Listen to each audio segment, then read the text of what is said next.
Capítulo 36. El último rey de Judá. Al comienzo de su reinado, Sedequías tenía toda la confianza del rey de Babilonia, y al profeta Jeremías como probado consejero. Si hubiese seguido una conducta honorable para con los babilonios, y hubiese prestado atención a los mensajes que el Señor le daba por medio de Jeremías, habría conservado el respeto de muchos de los encumbrados, y habría tenido oportunidad de comunicarles un conocimiento del verdadero Dios. En esta forma, los cautivos ya desterrados a Babilonia se habrían visto en terreno ventajoso. Se les habrían concedido muchas libertades.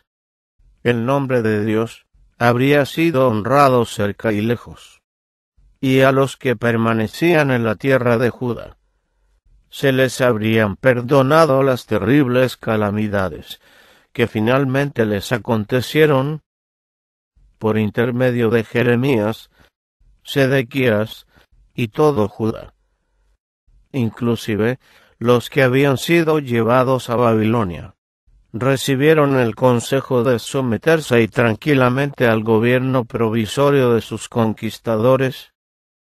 Era especialmente importante que los que se hallaban en cautiverio procurasen la paz de la tierra a la cual habían sido llevados. Pero esto era contrario a las inclinaciones del corazón humano, y Satanás, aprovechándose de las circunstancias, hizo que se levantaran entre el pueblo, tanto en Jerusalén como en Babilonia, falsos profetas, para declarar que no tardaría en verse roto el yugo de servidumbre, y restaurado el anterior prestigio de la nación. Si el rey y los desterrados hubiesen prestado oídos a profecías tan halagüeñas, habrían dado pasos fatales y frustrado los misericordiosos designios de Dios en su favor, para evitar que se produjese una insurrección, con los intensos dolores consiguientes. El Señor ordenó a Jeremías que hiciese frente a la crisis, sin demora alguna, y que advirtiese al rey de Judá cuáles serían los resultados seguros de la rebelión.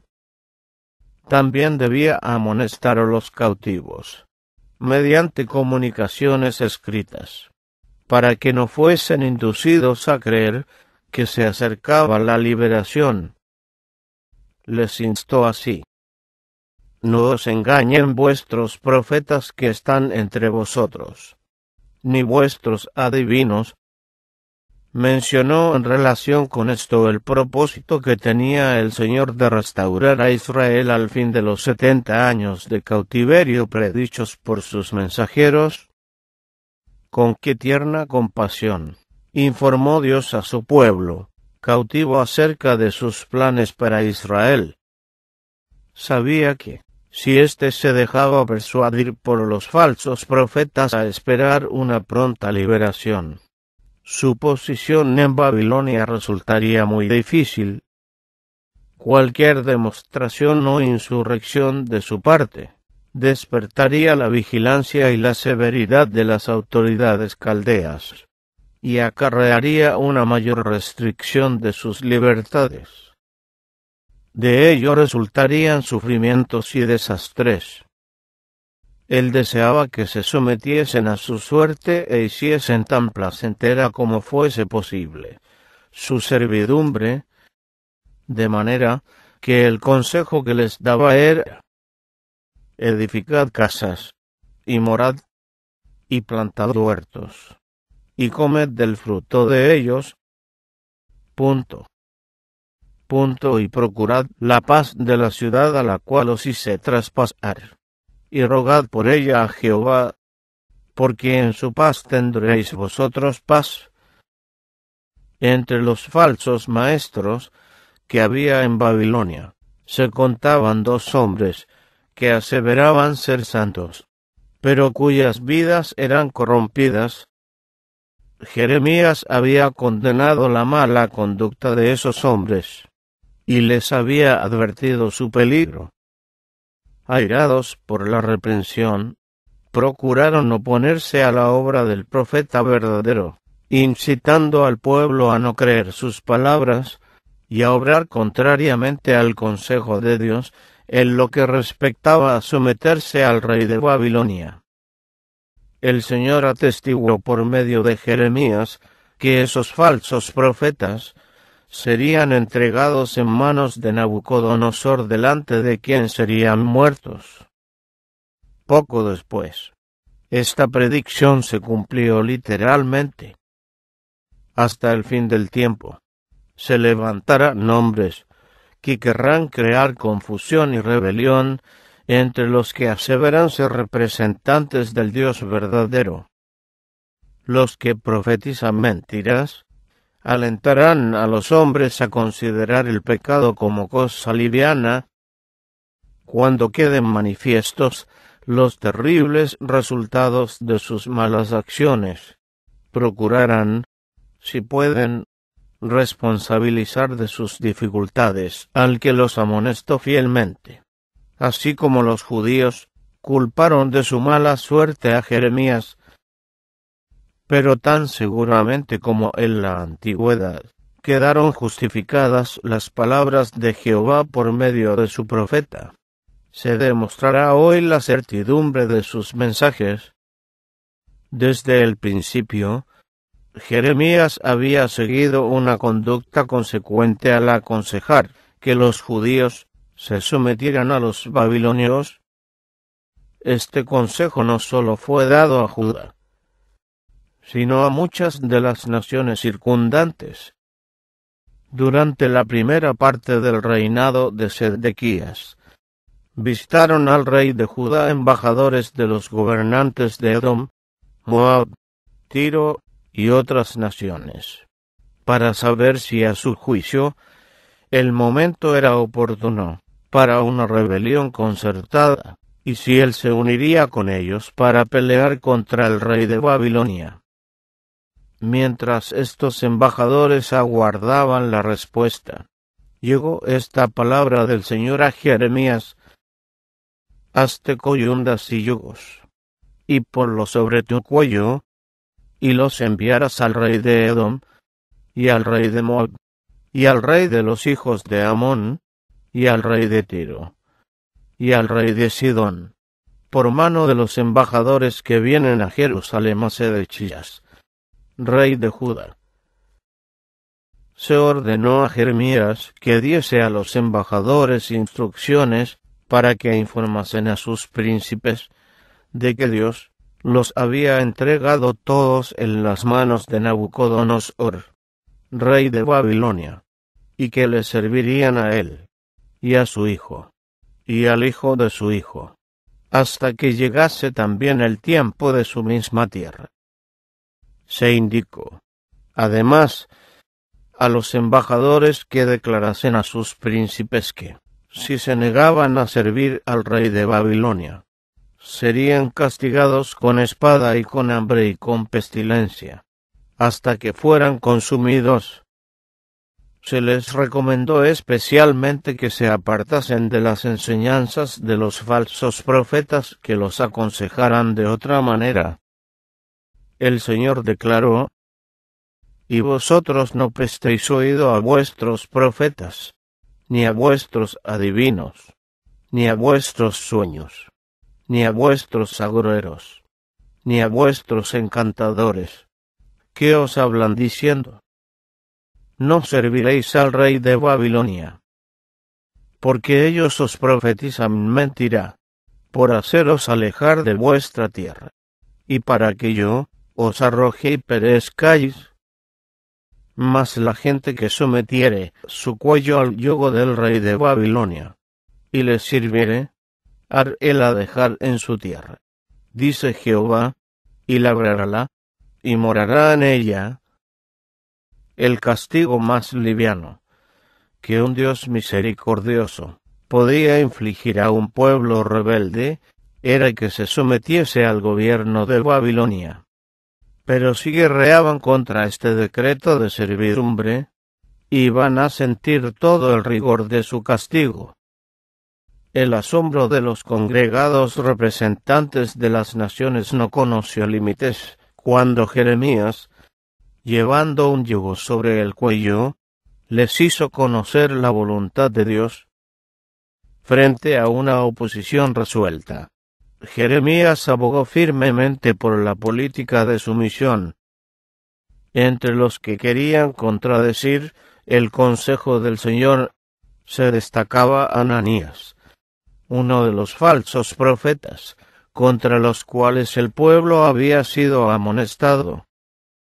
Pensando obtener el favor del rey y de la corte real, alzó la voz para protestar y declarar que Dios le había dado palabras de aliento para los judíos. Dijo: Así habló Jehová de los ejércitos, Dios de Israel, diciendo: Quebrante el yugo del rey de Babilonia.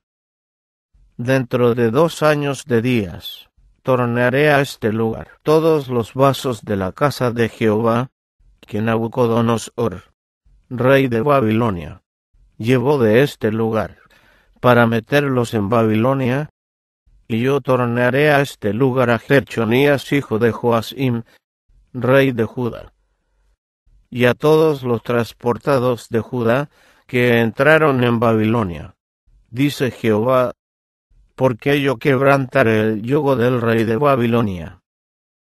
En presencia de los sacerdotes y del pueblo, Jeremías les rogó que se sometiesen al rey de Babilonia por el plazo que el Señor había especificado.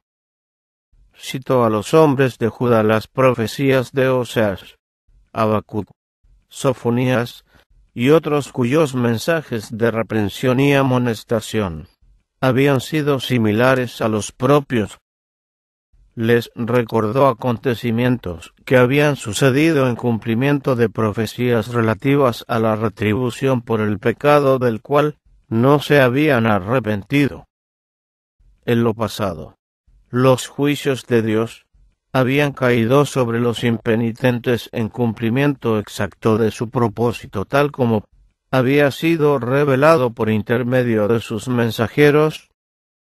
Y Jeremías propuso en conclusión: el profeta que profetizó de paz, cuando sobreviniere la palabra del profeta, será conocido el profeta que Jehová en verdad lo envió. Si Israel prefería correr el riesgo entrañado, los acontecimientos demostrarían en forma eficaz quién era el profeta verdadero. Las palabras con que Jeremías aconsejó la sumisión incitaron a Ananías a desafiar la veracidad del mensaje comunicado.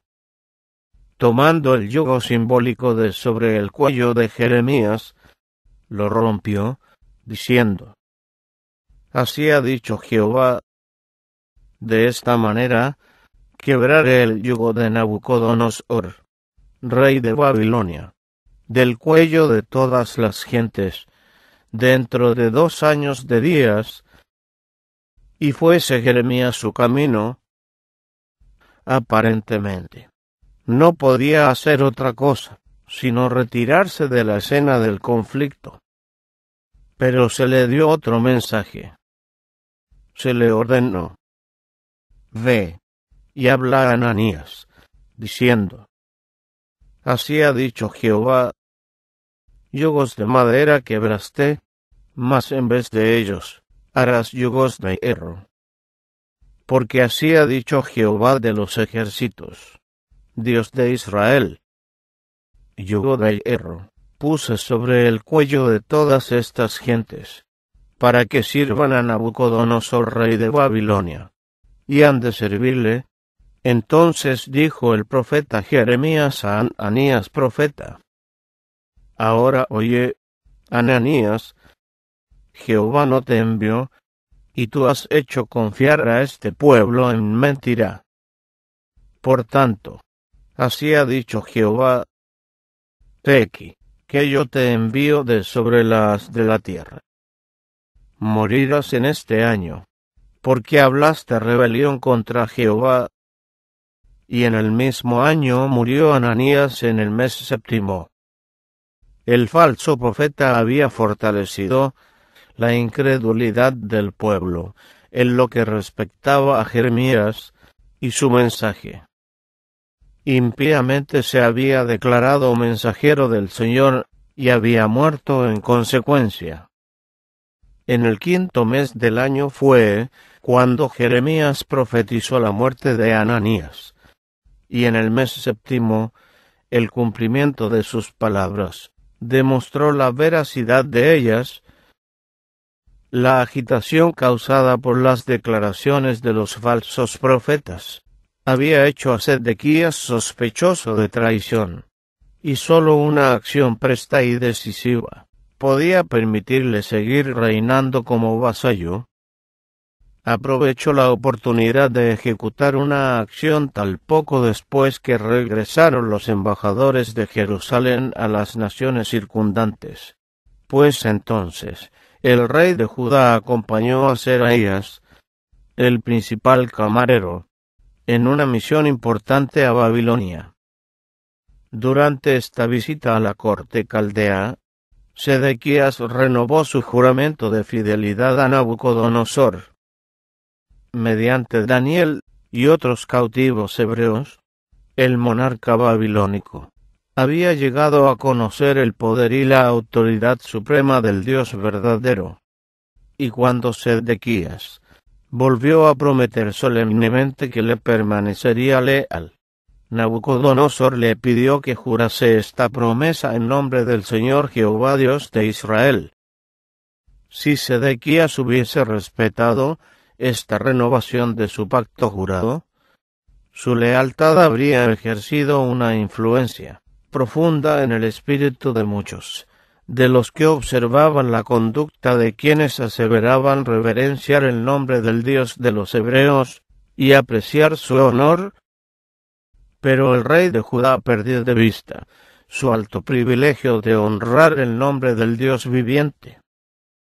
Acerca de Sedequías ha quedado escrito: hizo lo malo en ojos de Jehová su Dios, y no se humilló delante de Jeremías profeta, que le hablaba de parte de Jehová.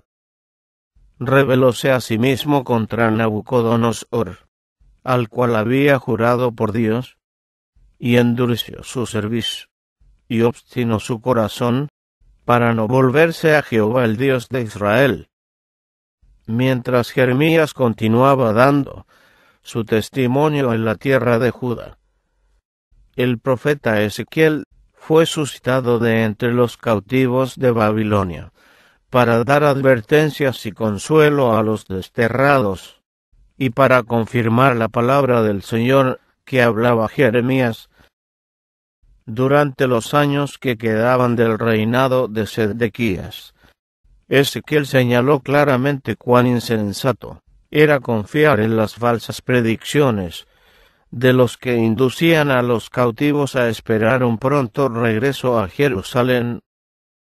También se le indicó que predijera, por medio de una variedad de símbolos y mensajes solemnes, el asedio de Jerusalén y su completa destrucción. En el 6º año del reinado de Sedequías, el Señor reveló a Ezequiel en visión algunas de las abominaciones que se estaban practicando en Jerusalén y dentro de las puertas de la casa del Señor, aun en el atrio interior.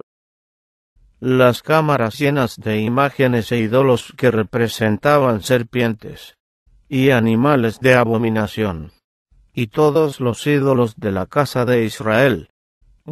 Todas estas cosas pasaron en rápida sucesión ante la mirada asombrada del profeta, y a los que debieran haber sido guías espirituales del pueblo, los ancianos de la casa de Israel, en número de 70, los vio ofreciendo incienso ante las representaciones idólatras que se habían introducido en cámaras ocultas dentro de las sagradas dependencias del atrio del templo.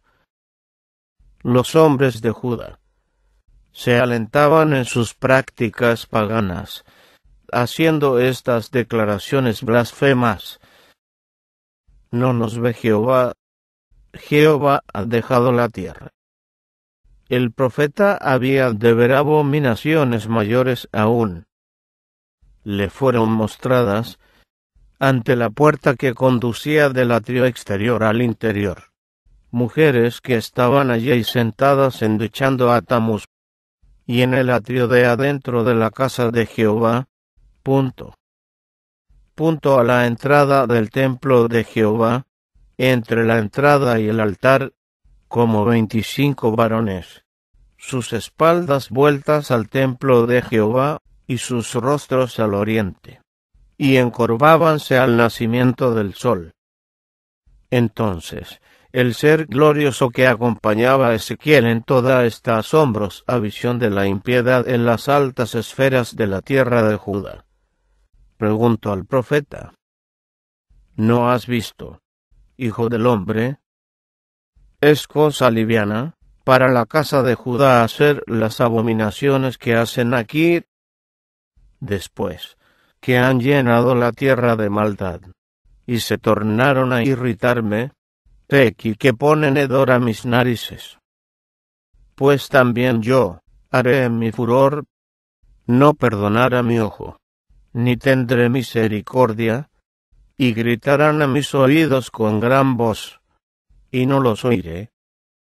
Mediante Jeremías el Señor había declarado a los impíos que se atrevían presuntuosamente a presentarse en su nombre ante el pueblo, porque así el profeta como el sacerdote son fingidos. Aun en mi casa hallé su maldad, en la terrible acusación dirigida contra Judá, según se relata al final de la narración que el cronista dejó acerca del reinado de Sedequías. Se repitió así la acusación de que era violada la santidad del templo, y también todos los príncipes de los sacerdotes y el pueblo aumentaron la prevaricación, siguiendo todas las abominaciones de las gentes, y contaminando la casa de Jehová, la cual él había santificado en Jerusalén. Se estaba acercando rápidamente el día de condenación para los habitantes del reino de Judá. Ya no podía el Señor ofrecerles la esperanza de que evitarían sus juicios más severos. Les dijo: y vosotros seréis absueltos. No seréis absueltos. Aun estas palabras fueron recibidas con burlas, declaraban los impenitentes. Prolongarse han los días, y perecerá toda visión. Pero mediante Ezequiel fue severamente reprendida esta negación de la segura palabra profética. El Señor declaró: haré cesar este refrán, y no repetirá más este dicho en Israel. Diles pues: se han acercado aquellos días, y la palabra de toda visión, porque no habrá más alguna visión vana, ni habrá adivinación de lisonjeros en medio de la casa de Israel. Porque yo Jehová hablaré, cumpliráse. La palabra que yo hablaré no se dilatará más. Antes en vuestros días, oh casa rebelde, hablaré palabra, y cumplir la, dice el Señor Jehová. Ezequiel sigue diciendo: y fue a mi palabra de Jehová, diciendo: hijo del hombre, he aquí que los de la casa de Israel dicen: la visión que ves para muchos días, y para lejanos tiempos profetizaste. Diles por tanto: así ha dicho el Señor Jehová, no se dilatarán más todas mis palabras, cumpliráse la palabra que yo hablare, dice el Señor Jehová. entre los que estaban llevando la nación aceleradamente hacia la ruina. Se destacaba el rey Sedequías, haciendo caso omiso de los consejos que el Señor daba por medio de los profetas. Olvidaba el rey de Judá la deuda de gratitud que tenía para con Nabucodonosor, y, violando su solemne juramento de fidelidad que había prestado en nombre de Jehová Dios de Israel, se rebeló contra los profetas, contra su benefactor y contra su Dios. En la vanidad de su propia sabiduría, buscó ayuda cerca del antiguo enemigo de la prosperidad de Israel, enviando sus embajadores a Egipto, para que le diese caballos y mucha gente. El Señor dijo acerca del que había traicionado tan vilmente todo cometido sagrado: será prosperado, escapará el que estas cosas hizo, y el que rompió la alianza podrá huir. Vivo yo, dice el Señor Jehová, que morirá en medio de Babilonia, en el lugar del rey que le hizo reinar, cuyo juramento menospreció, y cuya alianza con él hecha rompió, y no con grande ejército, ni con mucha compañía, hará con el faraón en la batalla. Pues menospreció el juramento, para invalidar el concierto, cuando Equi, que había dado su mano, e hizo todas estas cosas. No escapará. Para el profano e impío príncipe, había llegado el día del ajuste final de cuentas. El Señor decretó: depón la tiara, quita la corona, hasta que Cristo mismo estableciese su reino. No se iba a permitir a Judá que tuviese rey. El decreto divino acerca de la corona de la casa de David era: del revés, del revés, del revés la tornaré, y no será esta más, hasta que venga aquel cuyo es el derecho, y se la entregaré.